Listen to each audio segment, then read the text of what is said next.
Cartas de um Diabo a seu Aprendiz, por C.S. Lewis. Carta 27. Meu querido Vermelindo, parece que você não está muito bem empenhado no momento. Usar o amor dele para impedir que ele pense no inimigo é uma medida óbvia, mas você mostra que faz péssimo uso disso quando diz que essa questão da distração e das divagações do seu paciente se tornaram agora um dos principais assuntos das orações dele. Isso significa que você fracassou em grande escala. Quando essa ou qualquer outra distração passa pela cabeça dele, você deve encorajá-lo a descartar tudo com base na pura força de vontade e a continuar orando normalmente como se nada tivesse acontecido. Uma vez que ele aceite a distração como seu problema atual e coloque isso diante do inimigo e faça dela o tema central de suas orações e de seus esforços, então, longe de fazer algo bom, você estará nos prejudicando. Qualquer coisa, até mesmo um pecado que tenha o efeito total de trazê-lo para perto do inimigo, volta-se contra nós em longo prazo. Uma linha de ação promissora é a seguinte: agora que ele está apaixonado, uma nova ideia de alegria terrena surgiu na mente dele, e assim, uma nova urgência em suas orações puramente peticionais, sobre essa guerra e outros assuntos semelhantes. Agora é a hora de levantar dificuldades intelectuais quanto à oração desse tipo. A falsa espiritualidade deverá sempre ser encorajada, pelo motivo aparentemente piedoso de que o louvor e a comunhão com Deus são a oração verdadeira. Os humanos podem ser facilmente induzidos a uma desobediência direta ao inimigo que, do modo que é típico dele, ou seja, de modo vulgar, desinteressado e monótono, lhes disse definitivamente para orar por seu pão diário e pela recuperação de seus doentes. Você vai, é claro, ocultar-lhe o fato de que a oração pelo pão diário, interpretada num sentido espiritual, é, com efeito, tão toscamente peticionária quanto seria em qualquer outro sentido. Mas, já que o seu paciente contraiu o péssimo hábito da obediência, ele provavelmente vai continuar a fazer esse tipo de oração tosca, não importa o que você faça. Logo, você deve preocupá-lo com a suspeita assombrosa de que essa prática é absurda e não traz nenhum resultado objetivo. Não esqueça de usar o argumento cara ou coroa. Se aquilo pelo que ele está orando não acontecer, então isso será mais uma prova de que as orações peticionais não funcionam. Se acontecer, ele irá, é claro, estar em condições de ver algumas das causas físicas que levaram a isso e, portanto, isso teria acontecido de qualquer jeito. Assim, ambas, a oração respondida e a negada, se tornam uma prova excelente de que as orações são de fato ineficazes. Você, sendo um espírito, achará difícil entender como seu paciente consegue se confundir assim, mas se lembre de que ele dá como certo que o tempo é uma realidade suprema. Ele supõe que o inimigo, da mesma forma que ele mesmo, vê algumas coisas no presente, lembra-se de outras como sendo passadas e ainda antecipa outras como futuras.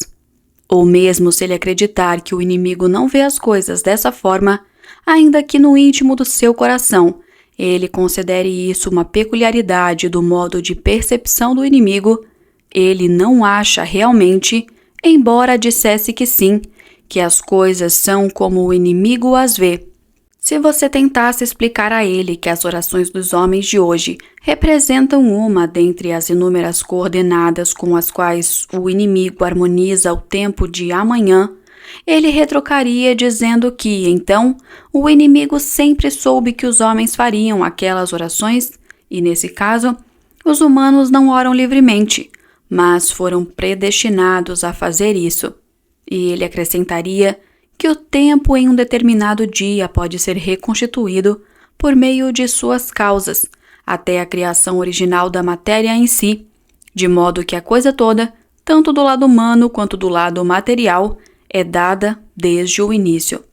O que ele deve dizer, que é bastante óbvio para nós, é que o problema de ligar determinados tempos a orações particulares é meramente superficial em 2 pontos de seu modo de percepção temporal, do problema total de ligar todo o universo espiritual a todo o universo corpóreo, que a criação opera em sua totalidade, em cada ponto do espaço e tempo, ou antes, que seu tipo de consciência os força a ver o ato criativo completo, dotado de consistência própria, como uma série de eventos sucessivos.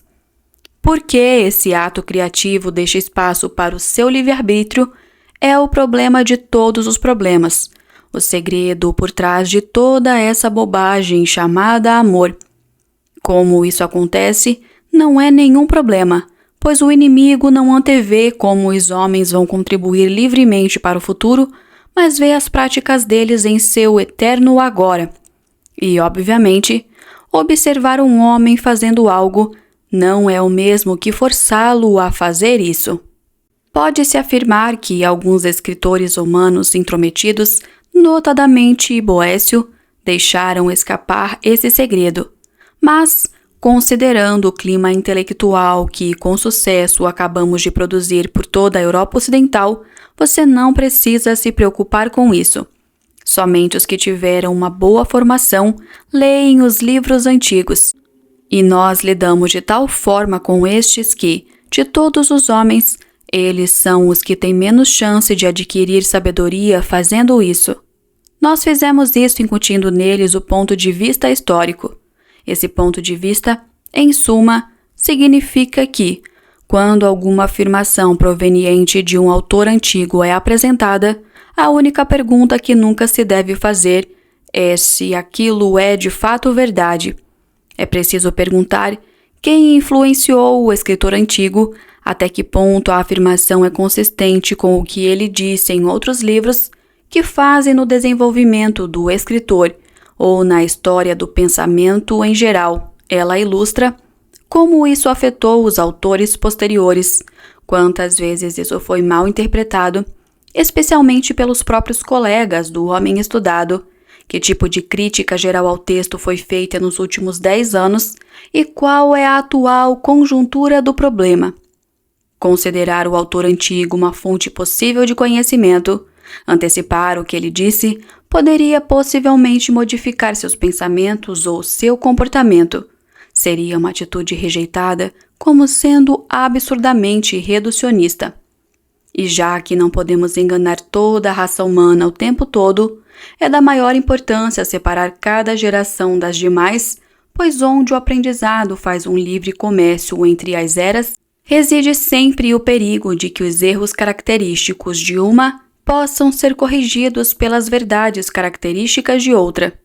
Mas, graças ao nosso Pai e ao ponto de vista histórico, grandes estudiosos são atualmente tão pouco alimentados pelo passado quanto os mecânicos mais ignorantes que defendem que a história é bobagem. Com carinho, seu tio Maldonado.